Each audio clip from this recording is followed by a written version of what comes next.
Bonjour à tous, alors dans cette vidéo, on va regarder ensemble comment trouver des fast growers, c'est-à-dire de potentiels multibaggers éligibles au PEA. Alors ce que je vais faire, c'est que je vais très rapidement récapituler les éléments essentiels mis en avant par Peter Lynch pour identifier des fast growers, et ensuite on va utiliser ces éléments pour analyser les titres que vous m'avez proposés dans la dernière vidéo Mon portefeuille PEA. Et donc ce que je vais faire, c'est que je vais analyser ces titres pour voir s'il s'agit effectivement ou non de fast growers, et puis je vous donnerai ensuite quelques exemples de fast growers qui répondent aux critères mis en avant par Peter Lynch et qui nous permettent d'obtenir justement ou d'identifier des valeurs, des titres, des actions éligibles au PEA. Alors comme d'habitude, point important, les informations présentées dans cette vidéo ne constituent aucunement des conseils en investissement, celles-ci ont un but purement éducatif. Alors ce que je vais faire très rapidement, c'est que je vais revenir sur le livre One Up on Wall Street de Peter Lynch, que j'ai déjà présenté dans une vidéo qui s'intitulait Comment investir comme Peter Lynch, dont vous trouverez un lien en haut à droite. Et donc ce que je vais faire, c'est que je vais reprendre les éléments qui nous permettent d'identifier les fast growers, et puis je vais ajouter quelques informations supplémentaires qui vont nous permettre justement d'aller dénicher des fast growers potentiellement éligibles au PEA. Alors Peter Lynch met en avant le fait que les fast growers s'identifient essentiellement parmi les small et les mid cap, et donc il s'agit de small et mid cap en expansion avec des gains de part de marché. Alors la croissance de ces entreprises est généralement mesurée au travers de la croissance des bénéfices. Peter Lynch de son côté attend une croissance des bénéfices de l'ordre de 20 à 25% par an. Il nous rappelle qu'il est dangereux d'investir dans des entreprises dont la croissance des bénéfices est supérieure à 25% par an. Pourquoi ? Parce que généralement la croissance au-delà de 25% n'est pas durable. Et donc pour ces entreprises, il est primordial de faire attention au taux de croissance futur. Pourquoi ? Parce qu'il est souvent surestimé. Ce taux de croissance va être amené à baisser au cours des années suivantes. Donc on mesure le taux de croissance de ces entreprises au travers de la croissance des bénéfices, du taux de croissance des bénéfices, et on peut utiliser en proxy le taux de croissance du bénéfice par action. Généralement, ce taux de croissance du BPA, donc du bénéfice par action, est relativement proche du taux de croissance des bénéfices de l'entreprise. Alors il existe un autre moyen de mesurer le taux de croissance d'une entreprise, c'est d'utiliser par exemple le taux de croissance du chiffre d'affaires. Et donc vous verrez dans les résultats que je vais présenter que j'ai utilisé à la fois le taux de croissance du chiffre d'affaires, mais aussi le taux de croissance du bénéfice par action. Et donc on va comparer un petit peu les deux pour voir qu'en fait on a des similitudes, même si de temps en temps les taux de croissance sont un peu différents. Peter Lynch nous rappelle que c'est parmi ces small et mid cap en expansion, ayant un taux de croissance des bénéfices de 20 à 25% par an, que l'on va trouver de potentiels multibaggers, c'est-à-dire des 10 baggers ou plus. Alors Peter Lynch nous rappelle dans son ouvrage que le cours de bourse d'une action va suivre l'évolution du bénéfice de l'entreprise au cours du temps, et donc si les bénéfices de cette entreprise augmentent au cours du temps, le cours de bourse va suivre l'augmentation des bénéfices de l'entreprise au cours du temps. Donc pour faire simple, une entreprise qui verrait ses bénéfices augmenter de 50% verrait son cours de bourse augmenter de 50%. Si l'entreprise voyait ses bénéfices augmenter de 200%, le cours de bourse augmenterait de 200%. Bien entendu, ceci est à prendre en compte au cours du temps, et donc là on parle de croissance des bénéfices sur longue période. Peter Lynch nous rappelle que ces entreprises n'ont pas besoin d'appartenir à une industrie en croissance, et ça c'est souvent ce qu'on voit. On voit des investisseurs se focaliser sur les industries en croissance. Peter Lynch nous rappelle qu'on peut trouver des fast growers dans des industries qui ne sont pas en croissance. Il nous donne l'exemple de l'entreprise AB InBev, donc entreprise brassicole, qui a connu un très fort taux de croissance dans les années 80 dans une industrie qui n'était pas forcément en croissance. À noter également qu'on peut trouver des fast growers au sein d'industries relativement cycliques. Alors Peter Lynch met l'accent sur plusieurs points. Le premier point, c'est qu'il aime investir dans des entreprises ayant un bilan impeccable. Alors quand il parle de bilan impeccable, il veut dire une dette nette sur capitaux propres inférieure à 50%, et donc c'est-à-dire qu'il rejette toutes les entreprises ayant une dette nette sur capitaux propres supérieure à 50%. La deuxième chose, ou le deuxième point sur lequel il se focalise, c'est la rentabilité de l'entreprise, et donc il n'investit que dans des entreprises rentables, c'est-à-dire des entreprises faisant des profits, faisant du bénéfice. Et donc ce qu'il va regarder, c'est le résultat net de l'entreprise. Il souhaite voir un résultat net positif, c'est-à-dire supérieur à 0. Au niveau des introductions en bourse, donc pour des small et mid cap, ils souhaitent voir une rentabilité prouvée au moment de l'IPO, c'est-à-dire qu'ils souhaitent voir un résultat net supérieur à 0, strictement supérieur à 0 au moment de l'introduction en bourse. Et donc il souhaite voir une entreprise qui fait déjà des bénéfices et non pas une entreprise qui brûle du cash au fur et à mesure des années, en tout cas au cours des dernières années. Et donc Peter Lynch va éviter automatiquement toutes les entreprises qui brûlent du cash et va privilégier les entreprises qui font déjà des bénéfices. Un dernier point important pour Peter Lynch, c'est de ne pas acheter à la fin de la phase de croissance. Et donc il faut être méfiant lorsqu'une entreprise a connu une très forte croissance au cours des dernières années, voire au cours d'une décennie. Il y a un moment où la croissance ralentit et peut ralentir relativement fortement. Peter Lynch devient méfiant lorsque les small caps sont devenus trop gros, c'est-à-dire lorsque les small caps deviennent des large caps par exemple, ou lorsque les small caps deviennent des méga caps. Alors on a quand même un contre-exemple depuis la publication de ce livre dans les années 90, c'est l'exemple des GAFAM qui sont des small caps devenus des mid caps, devenus des large caps, puis des méga caps. Ce sont aujourd'hui des mastodontes en bourse et pour autant les taux de croissance observés au sein de ces entreprises sont relativement importants, de l'ordre de 20 à 25% par an. Alors ce que je vais faire maintenant, c'est que je vais réutiliser toutes les propositions qui m'ont été faites par les abonnés lors de la dernière vidéo Mon portefeuille PEA, donc c'était l'épisode 15. Et donc ce que je vais faire maintenant, c'est que je vais reprendre toutes ces actions et puis je vais aller vérifier que la capitalisation boursière les fait bien entrer dans la catégorie des small caps ou des mid caps. Alors je vous ai mis un petit rappel ici, une small cap est une entreprise dont la capitalisation boursière est supérieure à 300 millions d'euros, donc grosso modo de 300 millions d'euros à 2 milliards d'euros. On peut également la considérer en dollars, donc environ 300 millions de dollars à 2 milliards de dollars. Et puis les mid-caps, ça va être les entreprises dont la capitalisation boursière va être comprise entre 2 et 10 milliards d'euros. C'est un peu la même chose aux États-Unis, à savoir entre 2 et 10 milliards de dollars. Alors, sous ma vidéo Mon portefeuille PEA épisode 15, je vous avais demandé de m'identifier potentiellement des fast growers éligibles au PEA. J'ai eu plusieurs réponses, donc une vingtaine de réponses. Et donc, parmi ces réponses, on va retrouver les actions Aquila, Nextedia, NSESA, Navia, Realite, Equinox, Neuron, Wavestone SA, McPhy Energy, Devoteam, GTT, Neoen, Alten, Ruby, Plasticomium et Euronext. Alors la première chose que je vais faire ici, c'est regarder si ces entreprises sont bien des small ou des mid cap. Et vous voyez ici que j'ai éliminé certaines d'entre elles puisqu'elles ne sont pas encore des small cap. Vous voyez que Aquila, Nextedia, NSESA, Navia, Realite, Equinox sont encore des micro cap. Et donc j'ai éliminé ces entreprises de l'analyse et donc je ne vais pas les reprendre dans la partie suivante de la vidéo. Donc au final, on se retrouve avec 10 entreprises qui sont soit des small caps, soit des mid caps. On va retrouver Neuron valorisé à 714 millions d'euros, Wavestone 716 millions d'euros, McPhy Energy 796 millions d'euros, Devoteam 843 millions d'euros, GTT 2,5 milliards, Neoen 3,3 milliards, Alten 3,3 milliards, Ruby 4,1 milliards, Plasticomium 5 milliards et Euronext 5,9 milliards. Donc ces entreprises sont bien des small cap ou des mid cap. On a des small cap ici de Neuron à Devoteam et on retrouve des mid cap de GTT à Euronext. Donc ce qu'on va faire maintenant, c'est qu'on va poursuivre, on va regarder en détail ces 10 entreprises qui sont bien des small et des mid cap. Donc ce que j'ai fait, c'est que j'ai repris ici les 10 entreprises qui rentrent bien dans la catégorie des small et mid cap. Et donc ce qu'on va faire ici, c'est qu'on va regarder si ces entreprises sont ou ne sont pas des fast growers. Alors, les informations essentielles que j'ai reprises ici, donc vous voyez que j'utilise deux sites, morningstar.fr et unclestock.com. Donc vous voyez que la première ligne ici, c'est la croissance du chiffre d'affaires au cours des 3 dernières années. C'est un chiffre que l'on peut obtenir sur le site morningstar.fr. Donc vous avez le taux de croissance du chiffre d'affaires. Cette ligne n'est pas la ligne la plus importante, c'est un proxy qui nous permet d'évaluer le taux de croissance de l'entreprise, donc taux de croissance du chiffre d'affaires.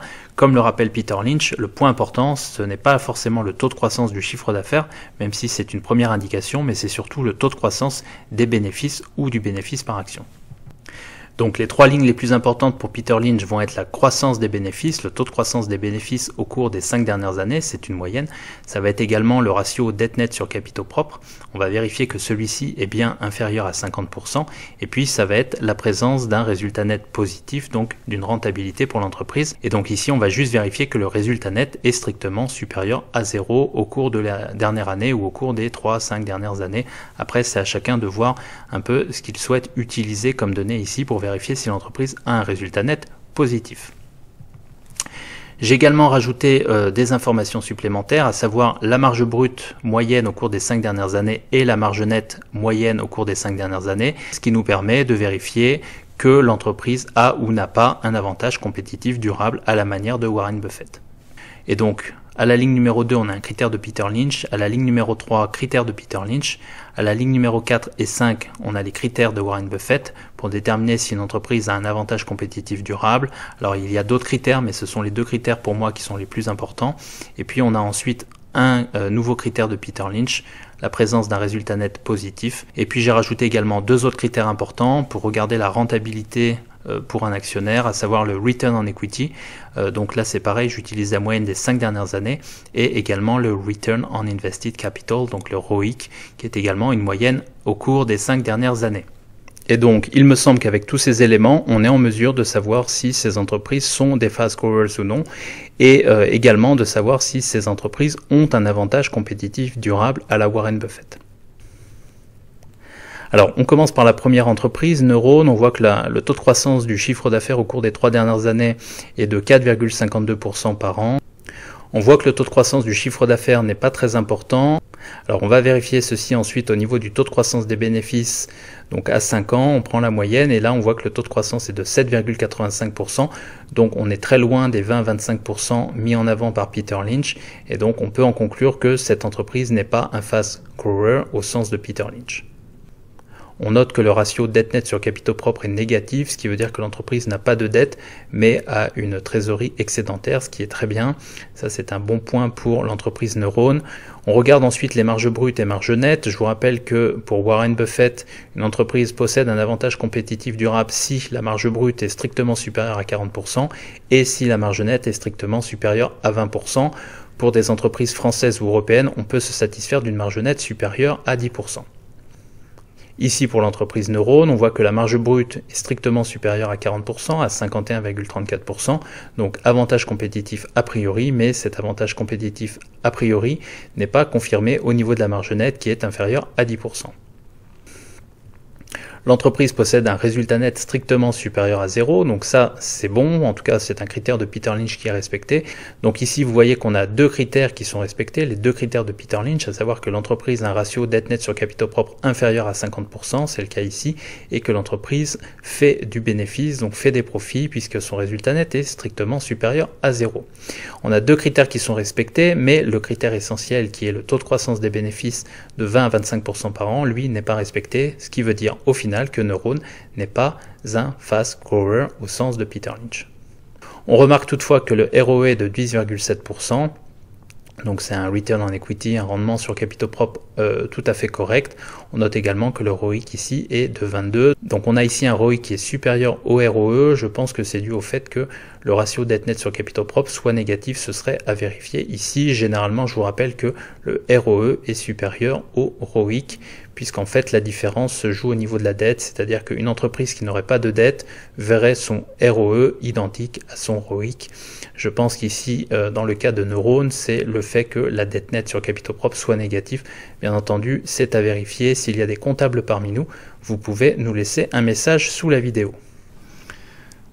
Alors, je continue avec l'entreprise Wavestone. Donc ici, on a un taux de croissance du chiffre d'affaires de 7,6%. Donc l'entreprise n'est pas a priori un fast grower. On va quand même vérifier le taux de croissance des bénéfices. On voit que celui-ci est de 16,3%. Donc on se rapproche du taux de croissance mis en avant par Peter Lynch, donc entre 20 et 25% par an. À voir si les dernières années sont plus, en tout cas la croissance des dernières années est plus importante que les années antérieures, ce qui voudrait dire que peut-être que Wavestone est effectivement un fast grower. Au niveau de la dette nette sur capitaux propres ou du ratio dette nette sur capitaux propres, on voit qu'on est à la limite des 50%. Donc là aussi, si on prend le ratio au pied de la dette, on peut éliminer Wavestone.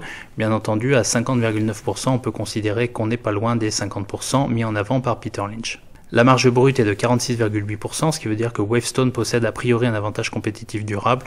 On voit que la marge nette, elle, n'est que de 7%, ce qui veut dire que l'avantage compétitif durable n'est pas confirmé au niveau de celle-ci. Le résultat net est positif, donc c'est un critère de Peter Lynch qui est respecté. Donc si on prend les trois critères de Peter Lynch ici, taux de croissance des bénéfices, ratio dette nette sur capitaux propres et résultat net positif, on voit qu'on est quand même pas loin, donc il peut valoir, en tout cas ça peut être intéressant de regarder ce qu'il se passe au niveau de Wavestone pour les années qui viennent. On voit que le return on equity est de 19,5% et on voit que le ROIC est de 11,7%, donc ce sont des ratios relativement bons. Donc effectivement, Wavestone n'est pas a priori un fast grower, mais pourrait le devenir si le taux de croissance des bénéfices augmente, et donc il faut regarder si ce taux de croissance des bénéfices est en augmentation au cours des 2 dernières années par exemple. La valeur suivante est McPhy Energy. On voit que le taux de croissance du chiffre d'affaires est de 14,7%, donc c'est plutôt pas mal. On voit que le taux de croissance des bénéfices est de 9%, donc là encore, le critère mis en avant par Peter Lynch n'est pas respecté, à savoir un taux de croissance des bénéfices de 20 à 25% par an. Donc à voir si le taux de croissance est en augmentation au cours des dernières années, c'est un peu comme Wavestone. On voit ensuite que le ratio dette nette sur capitaux propres est largement négatif, donc ça c'est plutôt pas mal, ça veut dire que l'entreprise est très bien capitalisée. Par contre, on voit ensuite que l'entreprise brûle son cash, on le voit ici au niveau de la marge nette, puisque la marge nette est négative à moins 83,7%. On voit également que le return on equity est négatif, ça veut dire que l'entreprise brûle du cash. Et donc ça veut dire que l'entreprise serait écartée par Peter Lynch, puisque Peter Lynch souhaite voir une entreprise qui fait des profits, ce n'est pas le cas ici. Et également, ce qu'on peut noter, c'est que l'entreprise n'a pas d'avantage compétitif durable pour le moment. On voit qu'au niveau de la marge brute, l'entreprise pourrait avoir un avantage compétitif durable à terme. Pour le moment, ce n'est pas le cas, c'est simplement une entreprise qui brûle du cash. On continue avec Devoteam, donc taux de croissance du chiffre d'affaires 11,09%, taux de croissance des bénéfices 15,9%, donc ça c'est plutôt pas mal, on se rapproche du critère mis en avant par Peter Lynch. Au niveau du ratio dette nette sur capitaux propres, on est à 39%, donc ça c'est pas mal. Et puis l'entreprise a un résultat net strictement positif, ça veut dire qu'elle est rentable, donc ça correspond au critère de Peter Lynch.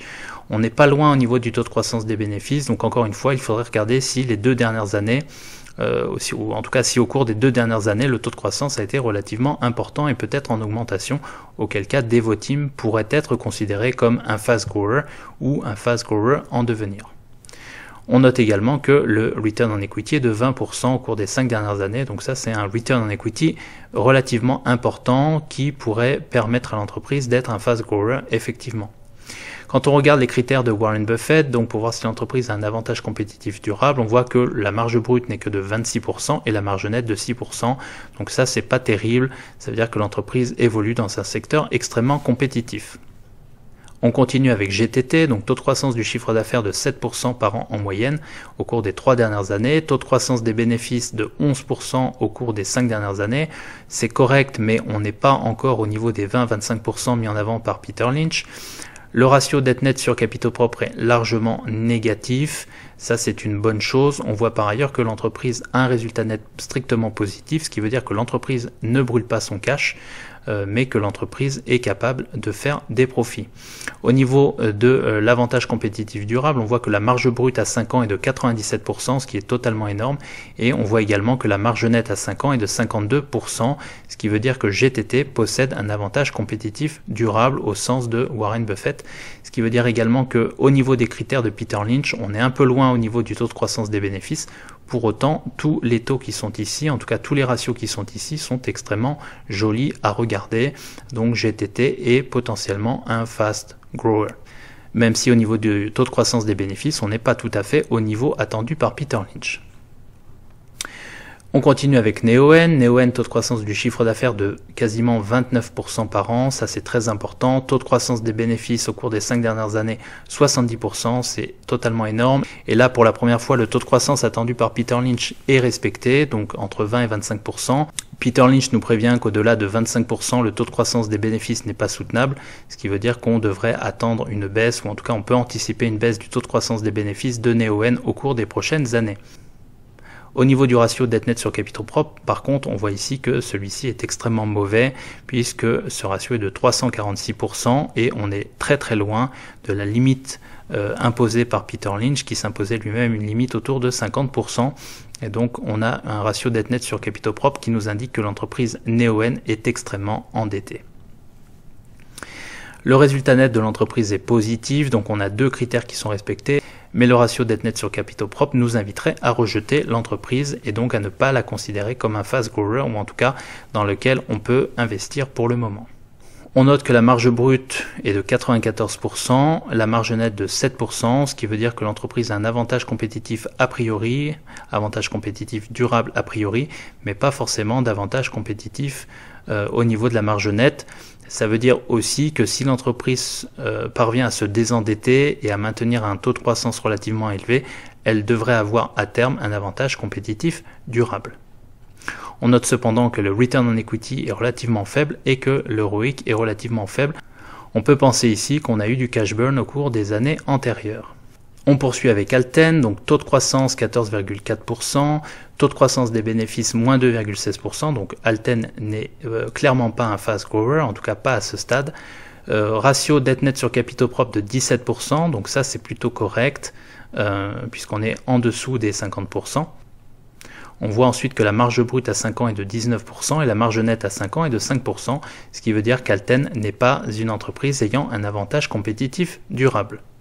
On note que la marge nette est supérieure à 0, donc là on a un critère qui est respecté, donc critère mis en avant par Peter Lynch. Cependant, comme le taux de croissance des bénéfices à 5 ans est largement inférieur à 20%, on peut considérer qu'Alten n'est pas un fast grower.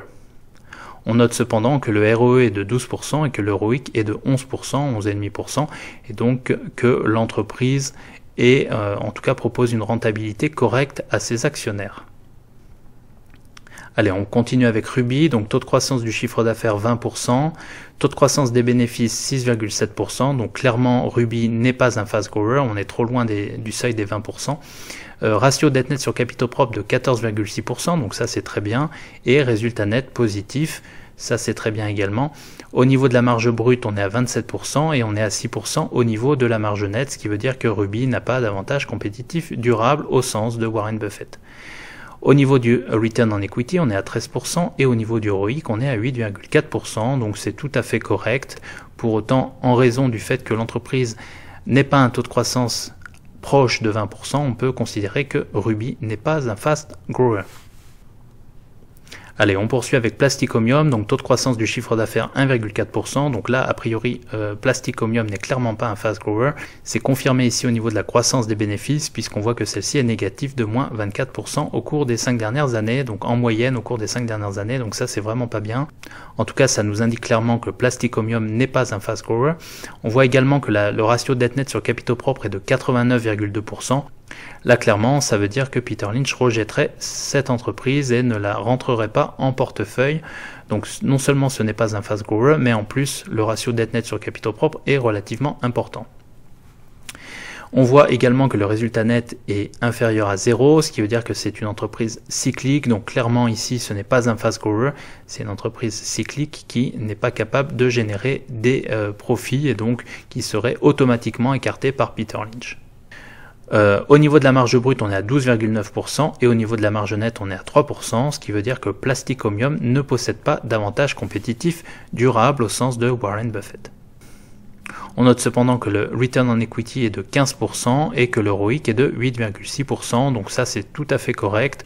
Cependant, la conclusion est sans appel, Plastic Omnium n'est clairement pas un fast grower. Allez, on termine avec le titre Euronext, donc croissance du chiffre d'affaires au cours des 3 dernières années 11,01%. Donc on vérifie ici le taux de croissance des bénéfices au cours des 5 dernières années, on voit que celui-ci est négatif à moins 4,4%. Conclusion, Euronext n'est clairement pas un fast grower. On note par ailleurs que le ratio de dette nette sur capitaux propres est strictement supérieur à 50% puisqu'il est ici de 91,8%. Et donc c'est une entreprise qui serait de nouveau rejetée par Peter Lynch au niveau de ce critère. On note que le résultat net est positif, donc ça c'est quand même une bonne chose. Et lorsqu'on regarde la marge brute et la marge nette, on voit que celles-ci sont extrêmement importantes, ce qui veut dire que Euronext possède un avantage compétitif durable. En effet, la marge brute est de 78,6% et la marge nette de 32,75%. Au niveau du return on equity, on voit que celui-ci est de 26% et au niveau du ROIC, on voit que celui-ci est de 14,8%. Alors maintenant pour Euronext, on peut penser que le titre a profité de la hausse des marchés au cours de la dernière décennie et donc il faut voir si l'entreprise est capable de maintenir non seulement ses marges, donc marge brute et marge nette, mais également son return on equity, donc son rendement sur capitaux propres, et son ROIC, donc son rendement sur capital investi. Donc au final, les entreprises ici qui se rapprochent le plus de la définition d'un fast grower sont les entreprises Wavestone, sont les entreprises Devoteam et sont les entreprises GTT. Pourquoi? Parce qu'on n'est pas si loin que ça du taux de 20% mis en avant par Peter Lynch. On est à 16,3% sur Wavestone, on est à 16% quasiment sur Devoteam et on est à 11% sur GTT.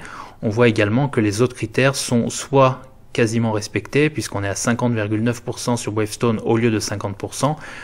Pour moi, ça peut passer. Et puis on est à 39% sur Devoteam et on est à moins 68% sur GTT, ce qui veut dire qu'on n'a pas de problème fondamental ou en tout cas pas de problème profond au niveau du ratio dette nette sur capitaux propres. Enfin, on voit que ces trois entreprises sont rentables, c'est-à-dire qu'elles ont un résultat net supérieur à 0 et donc elles sont rentables et donc ça veut dire que Peter Lynch pourrait les considérer comme faisant partie de valeurs qu'il pourrait rentrer éventuellement en portefeuille. Donc on retient ces trois entreprises, Wavestone, Devoteam et GTT.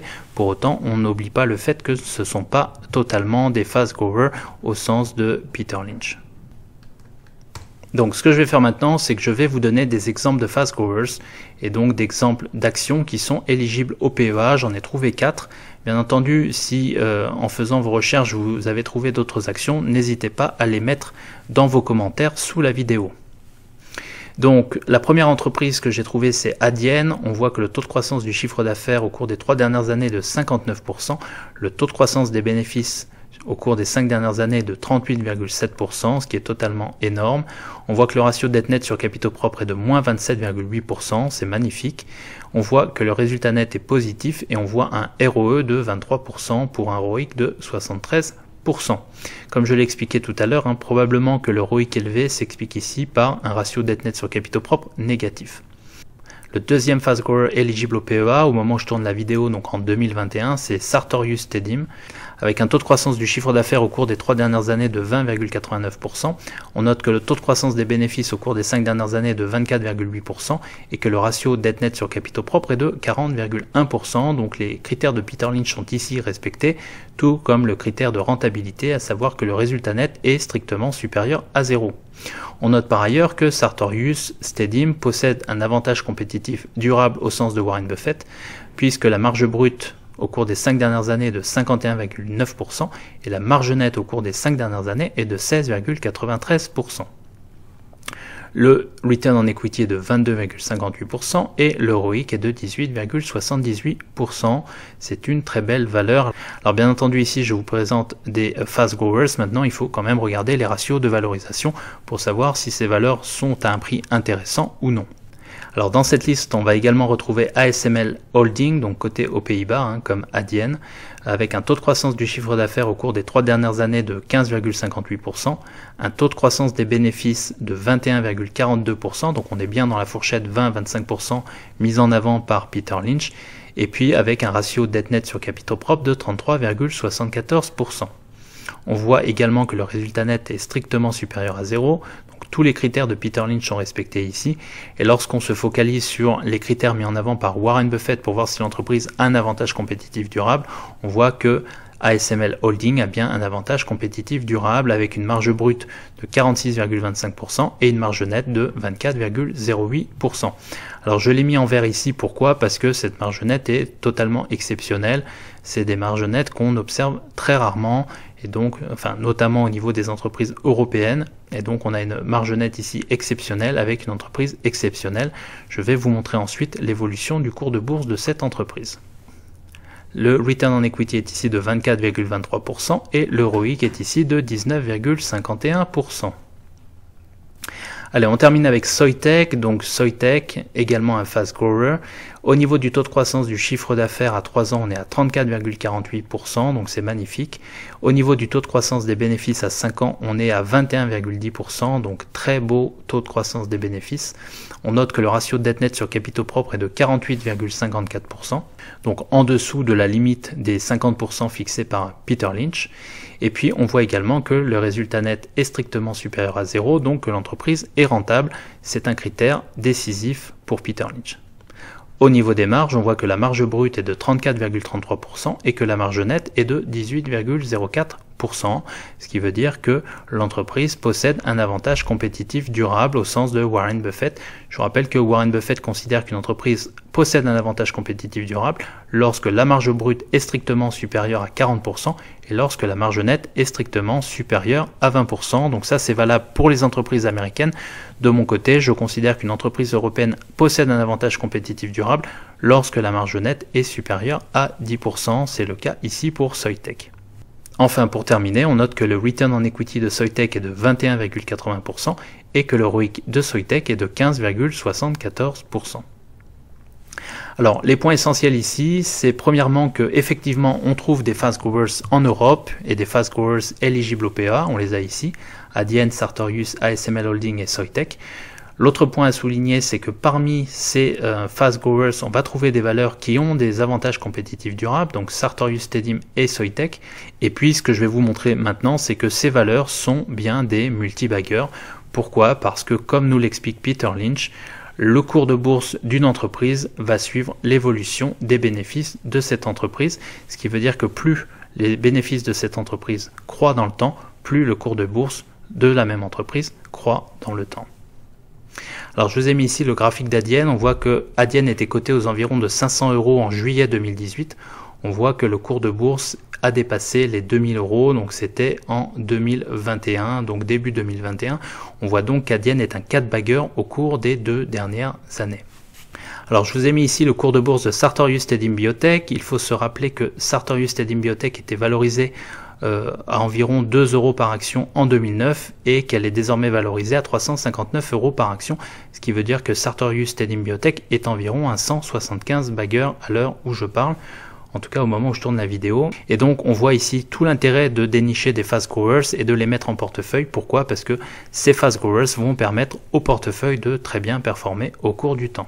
Alors je vous ai mis ici le cours d'ASML Holding. Là encore on a affaire à un multibagger, à une valeur qui a été multipliée par plus de 100 au cours des 20 dernières années.